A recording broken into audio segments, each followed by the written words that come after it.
Okay. Good afternoon.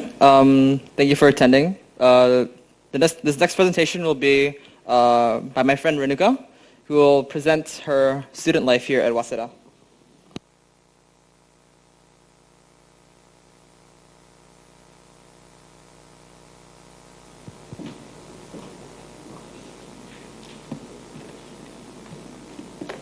Okay, good afternoon, everyone. Thanks for joining us here today.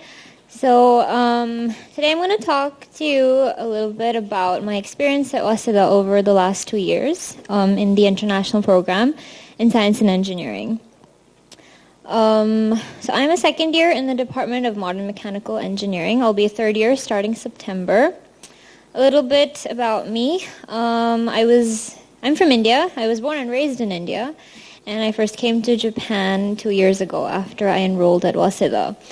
So I'm from this city called Pune. You can see it on the map over there.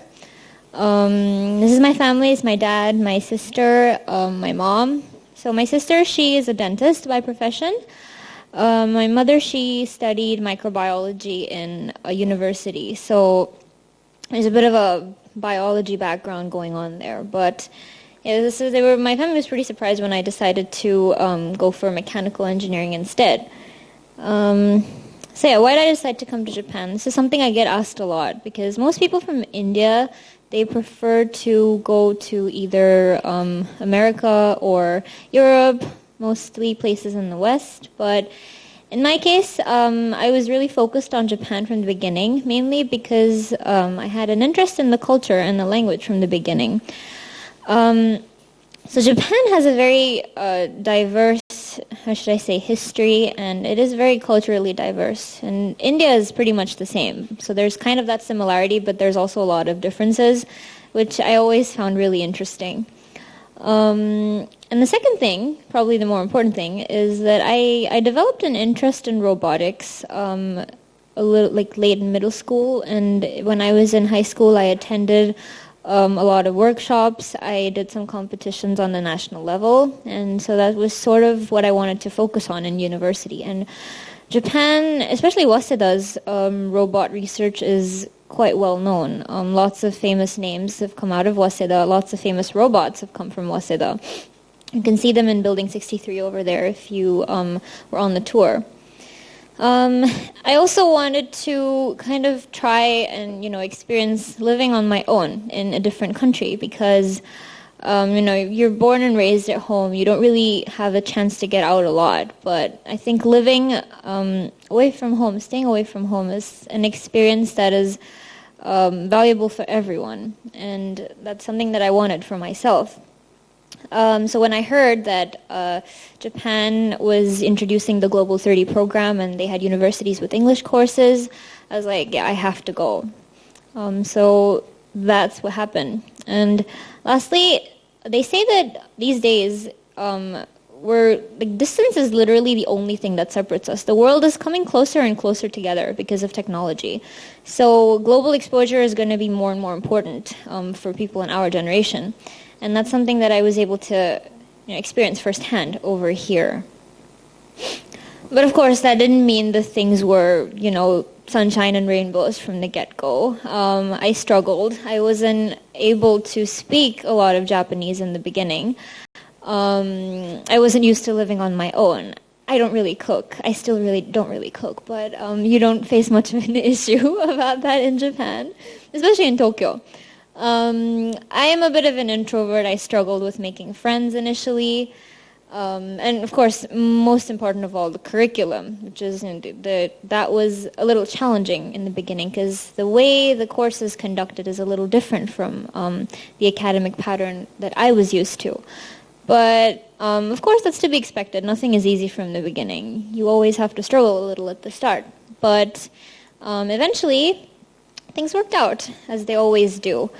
When you're in an environment where everyone speaks the local language, you're going to improve slowly, whether you like it or not. And I really, really wanted to get better at Japanese. So I spoke to people, I took some classes in Japanese, and I was, slowly able to step out of my comfort zone, kind of get over that introvert shell that I was stuck in. And because of that, I was able to encounter people from many, many different backgrounds, not just cultural backgrounds, but academic backgrounds as well. And that's something that I think I would not have been able to experience if I, stayed in my own country for university. And one thing that I want you to take from that is that as a university student, there's a lot to learn, not just, in terms of academics or technical knowledge, but also, culture and just the world in general. And that's going to be a very valuable experience. So a little bit about Waseda's international program. So I believe the pattern has changed a little bit since I enrolled 2 years ago, but fundamentally it's the same. The courses are divided into 3 categories. There's the required courses, the elective required courses, and purely electives.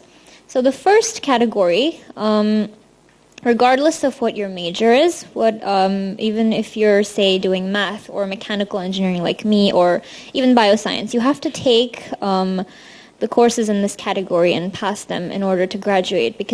And you take them in your first and a little bit of your second year, because they're going to set the base for what you're going to study from that point on when you move into your specialization.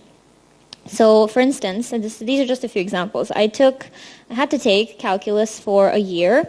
It was split into 2 parts: linear algebra, which was also the same, and laboratory courses where you actually, do hands-on work in the lab and then write reports. This was for 3 semesters. I just finished taking the lab courses this semester. So elective required courses these are specific to your major. There will be a number of courses, and then you have to pick some out of these and pass those.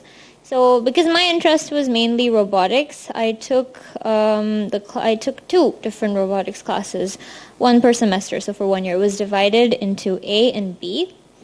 Discrete math, because it just seemed interesting, but it was more of a challenge than I expected. But yeah, and mechanical design, which was more of a civil engineering course, but because civil and mechanical engineering are both in the School of Creative Science and Engineering, I was able to take the course as well. Elective courses you can basically choose from any department, even if it's not IPSC or it's not, in the English engineering program, English Science and Engineering program. It can be from, say, the School of Liberal Arts or Political Science, Economics. In my case, I've been taking history of Japan for almost every semester since I came here, because I really like studying history, and it's not very, the class is not very intense. You basically just go to museums and art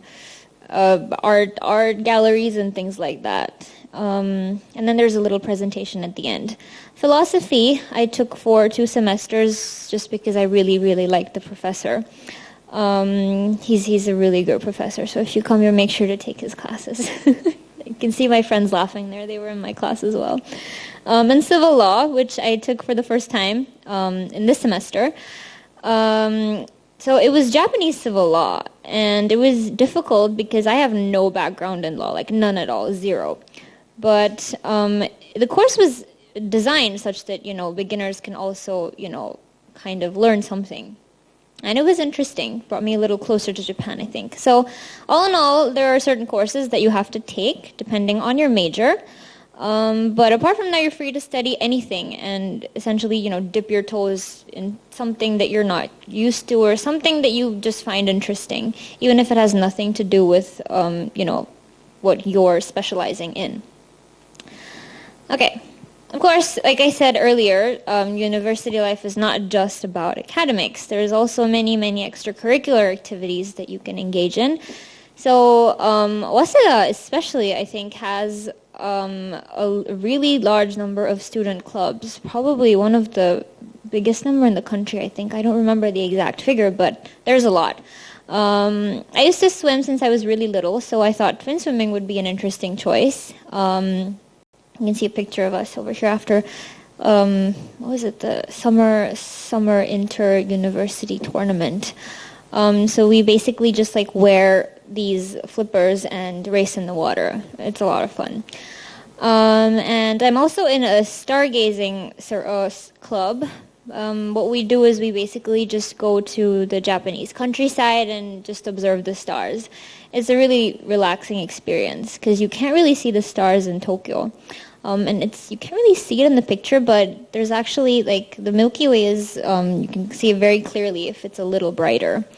And so places like Yamanashi or Nagano, you can really, really observe the stars.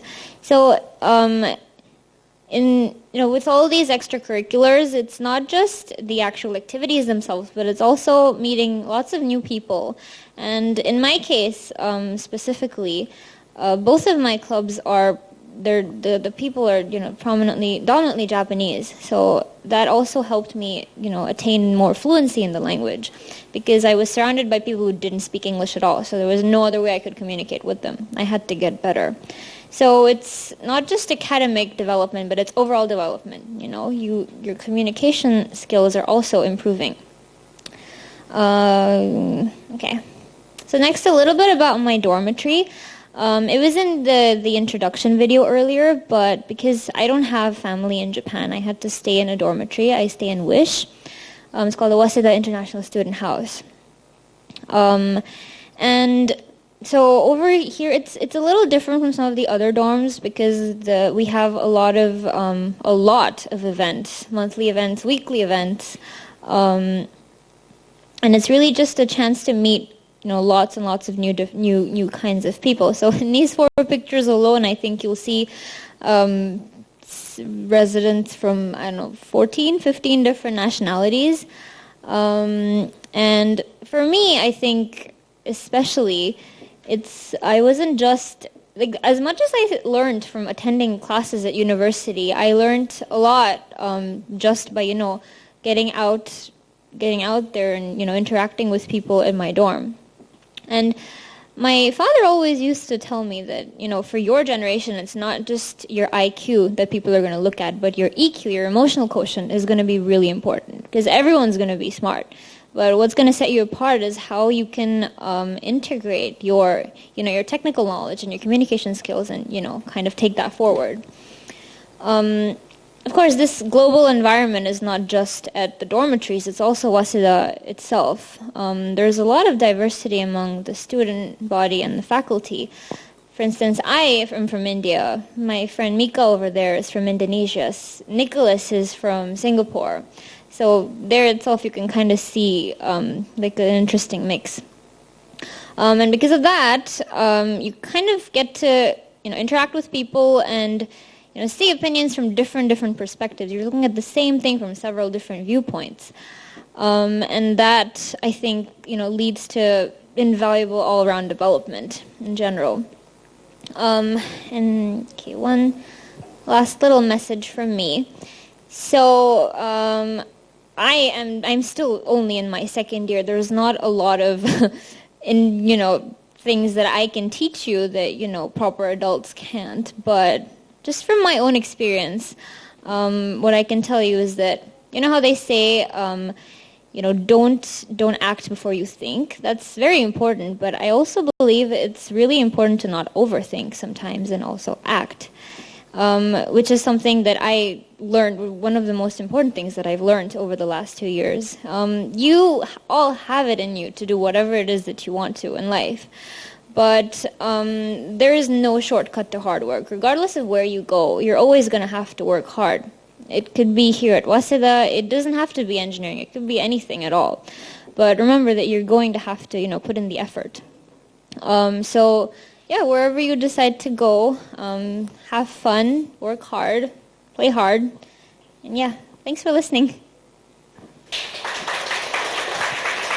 Any questions are welcome, but at the Q&A booth where I will be from 1:30 p.m. Thank you. Thank you, Renika, for that enlightening presentation. Soon we'll have our mock lecture by Professor Tia. Did I pronounce that correctly? Tia, okay. That'll be in 5 minutes, so if you'd like to wait around for that, that'll be great. Thank you.